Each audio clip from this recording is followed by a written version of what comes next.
قرآن بزنه او را به جای خدای عزیز مهربان میرساند. بیای قرآن کامل را یک طرف بگذاریم. یکی از انسانها شب خواب میبینه روز قیامت است. در روز قیامت به طرفش اشاره میکنند که این جنت، این قصر جنتی برایت هست، از تو این را خواهش داریم که درهای این جنت خودت را حساب کن. حساب میکنه 57 در. میگه خانه های جنتی تا حساب کن. خانه های جنتی تا حساب میکنه 179. حیران میشه وقتی که بیدار میشه پیش ابن سیرین، یکی از معبرها، یکی از علمایی که تعبیر خواب میکنن، پیش این میگه حضرت میگه من چنین خواب دیدم، خوابی من را برای من تعبیر کن. نگاه که برادر عزیز تعبیر خواب این مرد چی است؟ حضرت ابن سیرین رحمت الله علیه که انتظار میشه و سرش بالا میکنه، میگه من از تو یک سوال میکنم. میگه سوال چیه؟ میگه روزی تو چند مرتبه آیت الکرسی میخوانی؟ میگه تو از من چرا میپرسی؟ تو خوابی من را، تعبیر خوابی من را بگو. میگه نه من میخوام اول بفهمم. میگه روزی 100 مرتبه همین آیت الکرسی من میخوام. ابن سیرین رحمت الله علیه میگه این تعبیر خوابت همین است که در دنیا تو به محبت زیاد نسبت به آیت الکرسی داری، خدای عزیز مهربان همون قصر جنتی را برای تو داد. میگه ای عزیز، ای عالم، ای دانشمند، ای معبر، از کجا تو تعبیر کردی؟ میگه عدد درهای جنت چند بود؟ میگه 79. میگه آیت الکرسی را بر حساب کن، 79 کلمه، 79 کلمه. عدد خانه ها چند بود؟ میگه عدد خانه ها 179، 157. میگه بر حساب کن عدد حرف هایی که در آیت الکرسی 157 تا. نگاه کن برادر، 179 تا. نگاه کن برادر عزیز، انسانی که به یک آیت الکرسی محبت میکنه، خدای عزیز مهربان اینقدر جنت پر نعمت برای کی میتیه؟ برای کسی که به قرآن، به این قرآن عظیم شان محبت داره. اگر ما و شما هم به مثل عزیزا و بزرگامان از قرآن هراس نداشته باشیم، از قرآن ترس نداشته باشیم، از قرآن دوری نداشته باشیم، خدای عزیز مهربان چنین نعمتهای عظیم و بزرگ برای ما و شما نصیب میکنه. نگاه کن رسول اکرم صلی الله علیه و سلم چه میفرماید؟ ان لکل شیء، برای هر یک چیز رسول اکرم صلی الله علیه و سلم میفرماید که شرفاً، برای هر یک چیز شرفی هست، اما شرف امت من قرآن است.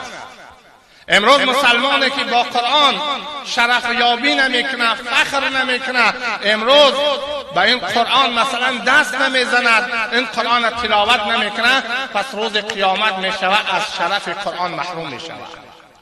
برای همین رسول اکرم صلی الله علیه و سلم من و تو را خبر داد است ای مسلمان، شرف امت من قرآن است. میخوای که روز قیامت با شرف باشی؟ میخوای که روز قیامت عزیز پیش خدا باشی؟ پس با خدا در قرآن صحبت کن. اگر من و تو صحبت خدا را میخواهیم، پس من و تو باید قرآن را تلاوت کنیم. ماه شریف رمضان عظیم و بزرگ شد. از چی؟ از اینکه قرآن در او نازل شد. امت محمد مصطفی صلی الله علیه و سلم پیش خدا عزیز شد. از چی شد؟ از اینکه قرآن دارند. رسول اکرم صلی الله علیه و سلم حدیث اشاره کردن که شرف امت من قرآن است گفتند. دویم چیز برادر عزیز، وقتی که من و تو با قرآن صحبت میکنیم، با قرآن دوستی میکنیم، با قرآن ششتخیز میکنیم، حضرت رسول اکرم صلی الله علیه و سلم گفتند القرآن و الصیام یشفعان.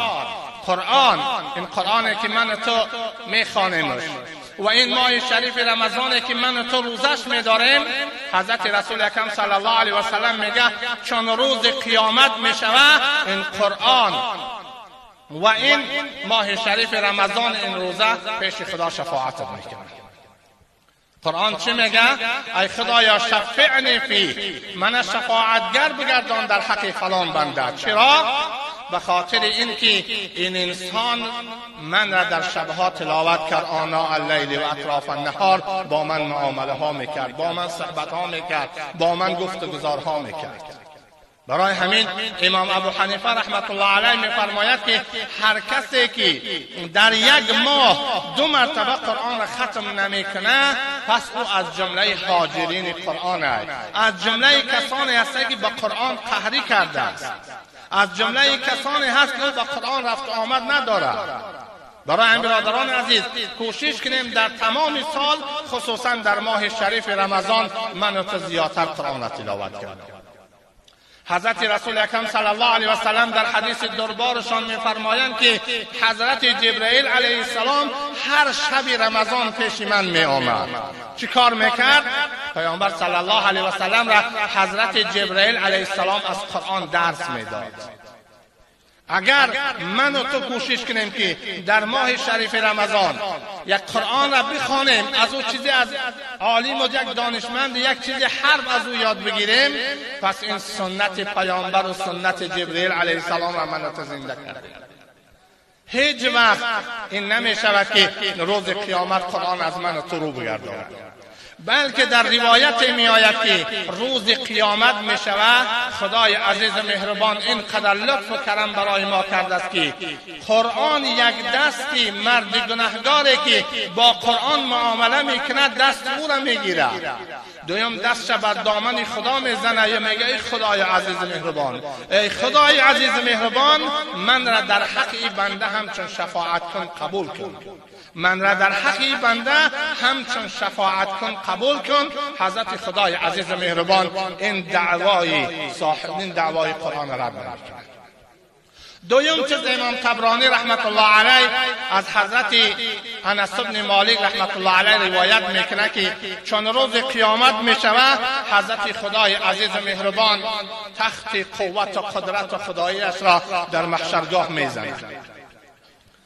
نگاه کن برادر عزیز، حضرت انس رضی الله عنه میگه با عزت هر کسی هست که او قرآن را در دنیا برای فرزندش آموخته است. در روایت دیگه انس رضی الله عنه میفرماید که حضرت پروردگاریم گناه یک بنده را به مجرد حرف خوان شدن قرآن فرزندش گناهاش میبخشد. امروز فرزند تا نگاه کن برادر عزیز، الحمد خوانش کن، قرآن خوانش که حفظ شمان برود، فقط چکار کن از روی قرآن خوانندش کن. حضرت انس رضی الله عنه میگه که خداوند گناهان همه بنده را میبخشد. از اینش کمی پیشتر اگر حرکت کنی فرزندت حافظ قرآن شود، فرزندت قاری قرآن شود، روز قیامت وقتی که خلایق را حشر میکنن یگانه انسانی که مثل ماه 14 از قبر بیرون میشود و به محشرگاه را حاضر میشه، همین فرزند قاری است، فرزند حافظ قرآن است.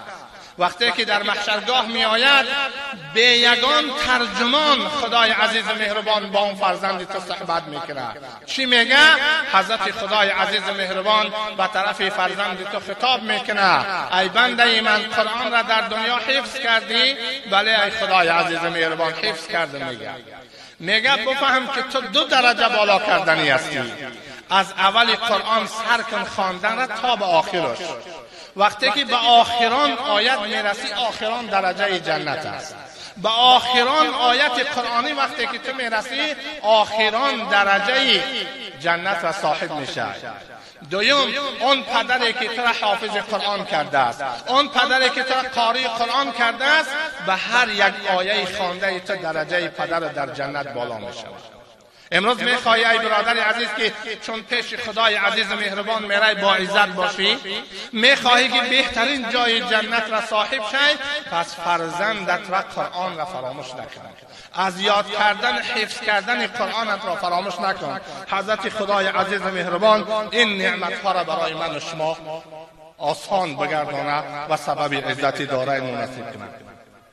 نگاه کن برادر عزیز، در زمان تابعین یک فرزند در عمر 7 سالگیش قرآن را حفظ کرد.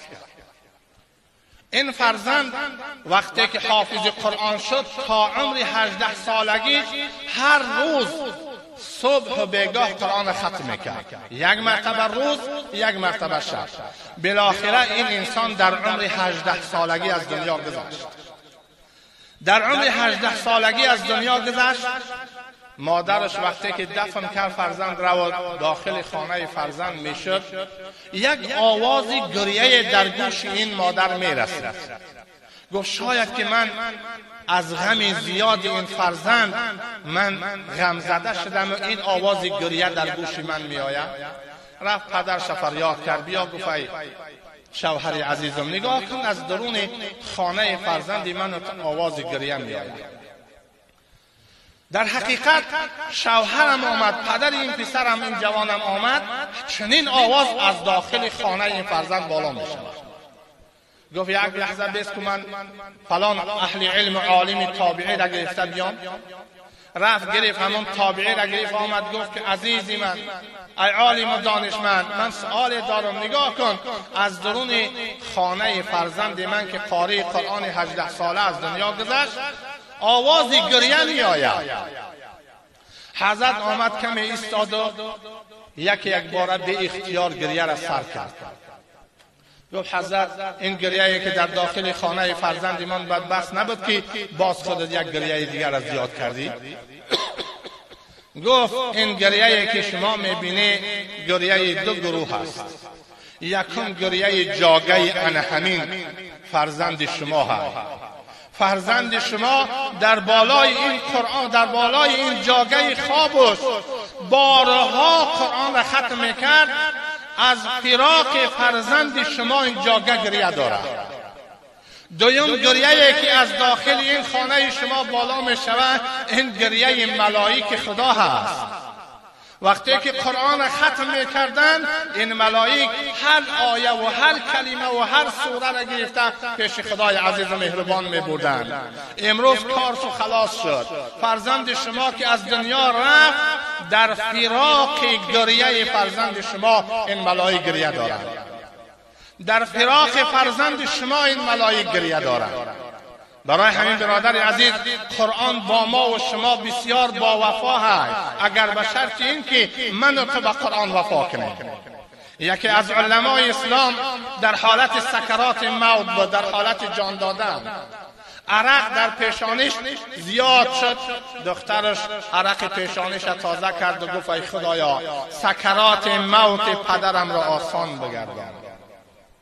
پدرش به طرف دختر نظر کرد، گفت ای دختر جان در حق من دعا نکن، من در سکرات موت این عرق من نیست، از این است که بعد از مردن من آیا قرآن من از صاحب میشه یا نه؟ غم مردن من نخور. این جاگه که این لحظه من در این جاگه جان داده ایستادم، در این جاگه 4000 مرتبه قرآن ختم کردم. 4000 مرتبه قرآن را من ختم کردم. من به شفاعت این قرآن انشاءالله جنت میرم. ای دختر جان، خواهش من از تو این است که تو این قرآن من را به صاحب بعد از من نگذار که شکایت پیش خدا نبره. شکایت نبره که من قرآن بودم که پدرش تلاوت میکرد، وقتی که پدرش از دنیا گذشت این قرآن دیگر کسی تلاوت نمیکنه. برادران عزیز، نگاه کن مردا و انسانها و جوانمردهایی را که حتی که در جای خوابشان قرآن 4000 مرتبه. امروز بیا یک بار خودمان حساب کنیم، روز چند بار قرآن را به دست میگیریم. امروز بعض چیزهایی هست که از قرآن در پیش ما و شما عزیزتر است. در یک روز چند بار به تلفنامون نظر میکنیم، هر یک از فکر کنیم. از 100 یک شب قرآن نظر میکنیم. روزی میشود که ممکن 500 مرتبه تلفن ما نگاه میکنیم. روزی میشود که یگان بار تلفن ما در کجای فراموش نمیکنیم. همه وقت تلفن قطعی ما های، همه وقت دوست رفیق ما های، لیکن قرآن ها و سال ها میگذره و یک بار به طرفشان دست دراز نمیکنیم. برای هم برادر عزیز فراموش نکن که وقت ساعت به بالای من و تو می آید. وقت ساعت